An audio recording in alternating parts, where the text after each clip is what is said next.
السلام علیکم ورحمۃ اللہ وبرکاتہ۔ میرے بھائی اور بزرگوں، حضرت ابو ہریرہ رضی اللہ تعالیٰ عنہ بیان کرتے ہیں کہ نبی مکرم صلی اللہ علیہ وسلم نے فرمایا، جس بندے نے لیلۃ القدر کی رات ایمان کی حالت میں صحیح عقیدے کے ساتھ اور اللہ سے ثواب کی نیت سے قیام کیا، اللہ نے اس کے پچھلے سارے گناہ معاف کر دیے۔ صحیح بخاری اور مسلم، یعنی یہ روایت صحیح عین کے اندر بھی ہے، دیگر کتابوں میں بھی ہے۔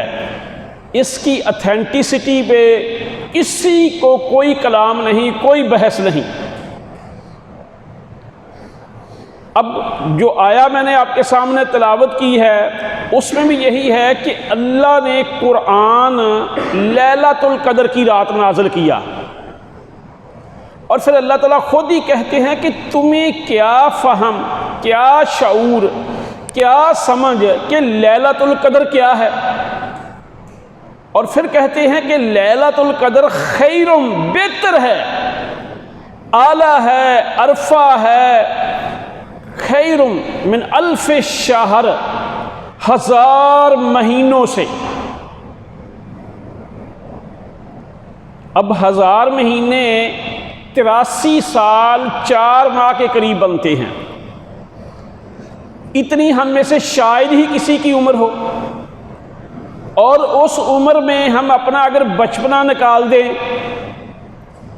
پھر جو سونے کا ٹائم نکال دیں، پھر اپنے ڈیوٹی آورز کو نکال دیں، پھر اپنی دیگر مصروفیت کو نکال دیں، ان ٹائموں میں ہم کتنا عرصہ عبادت کرتے ہیں۔ لیکن اس رات کی عبادت جو ہے نا، خیر من الف شہر، یہ نہیں کہا گیا کہ یہ 1000 مہینوں کے برابر ہے، یہ کہا گیا ہے کہ 1000 مہینوں سے افضل ہے۔ اور ساتھ ہی یہ کہہ دیا گیا کہ من قام لیلۃ القدر ایمانا و احتسابا غفر له ما تقدم من ذنبہ، جس نے لیلۃ القدر کی راتوں میں قیام کیا ایمان کی حالت میں اور ثواب کی نیت سے، اللہ نے اس کے سارے سابقہ گناہ معاف کر دیے۔ ایسے ہی انس بن مالک رضی اللہ تعالیٰ عنہ بیان کرتے ہیں کہ رمضان آیا تو رسول اللہ صلی اللہ علیہ وسلم نے فرمایا کہ یہ جو تم پہ مہینہ آیا ہے، اس مہینے میں ایک رات ایسی ہے جو مقام کے لحاظ سے، قدر و منزلت کے لحاظ سے 1000 مہینوں سے بہتر ہے، اور اس رات سے محروم جو بندہ رہا وہ ہر طرح کی خیر سے، ہر طرح کی بھلائی سے محروم رہا۔ اور پھر آپ نے فرمایا کہ لیلۃ القدر کی سعادت، لیلۃ القدر کی بھلائی سے محروم کوئی بدبخت، بد نصیب ہی رہتا ہے، اسے ہی اللہ تعالیٰ کرتے ہیں۔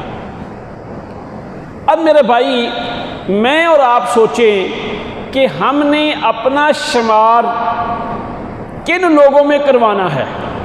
کیا ہم بدبخت یا بد نصیب بننا چاہتے ہیں یا خوش نصیب بننا چاہتے ہیں؟ اگر ہم خوش نصیب بننا چاہتے ہیں تو آج ہی سے، ابھی دن باقی ہیں، تاکہ راتیں آخری عشرے میں جو آئیں گی ان میں سے ایک رات ہے، 5 راتیں ہیں۔ اتنے دنوں کا ہم نے لاک ڈاؤن بھی برداشت کیا ہی ہے، بیماری بھی ہم کئی ماہ چارپائی پہ گزار دیتے ہیں، اور کئی دنوں میں ہسپتال میں ایڈمٹ رہ جاتے ہیں۔ تو 5 راتیں ہم اپنی پلاننگ کریں کہ ہم نے کوئی لمحہ ضائع کیے بغیر اللہ کو راضی کرنے کی کوشش کرنی ہے، ان راتوں میں اللہ کی خاطر قیام کرنا ہے۔ تو ایک تو میرے بھائی یہ آپ کے سامنے بات رکھنی تھی کہ ہم خوش نصیبوں میں ہوں بد نصیبوں میں نہ ہوں، ہم نے اس رات قیام کرنا ہے، ان راتوں میں۔ اور پھر میرے بھائی اسی عشرے میں اعتکاف ہوتا ہے، اور اعتکاف کے بارے میں حضرت ابو ہریرہ رضی اللہ تعالیٰ فرماتے ہیں کہ نبی مکرم صلی اللہ علیہ وسلم ہر سال رمضان میں ایک بار قرآن پڑھا جاتا تھا، یعنی آپ ہر سال کم از کم ایک بار قرآن کا دور کرتے تھے۔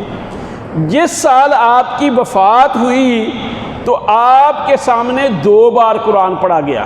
جبریل علیہ السلام رمضان کی ہر رات آپ کے پاس آتے تھے اور یہ قرآن کا دور ہوتا تھا، یعنی سال رمضان میں ایک دفعہ قرآن سے گزرتے تھے، گو تھرو ہوتے تھے، اس کی تلاوت کرتے تھے، سنتے تھے اور سناتے تھے۔ لیکن جس سال آپ دنیا سے گئے تو 2 مرتبہ۔ ایسے ہی آپ ہر سال رمضان میں 10 دن کا اعتکاف کرتے تھے۔ جس سال آپ کی وفات ہوئی اس سال آپ نے 20 دن کا اعتکاف کیا،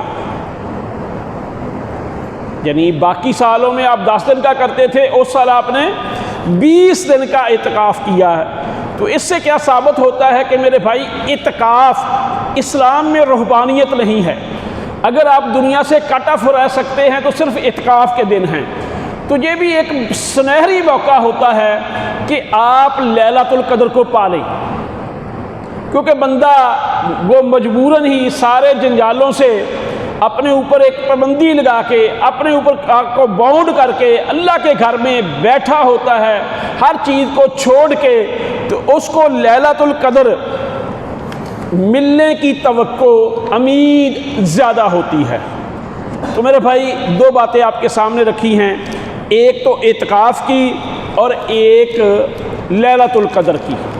تو اب ہم نے ابھی سے یہ کوشش کرنی ہے کہ انشاءاللہ اللہ کی رحمت سے، اللہ کی عنایت سے ہم ان سے مستفید ہوں گے، ان کو پائیں گے انشاءاللہ۔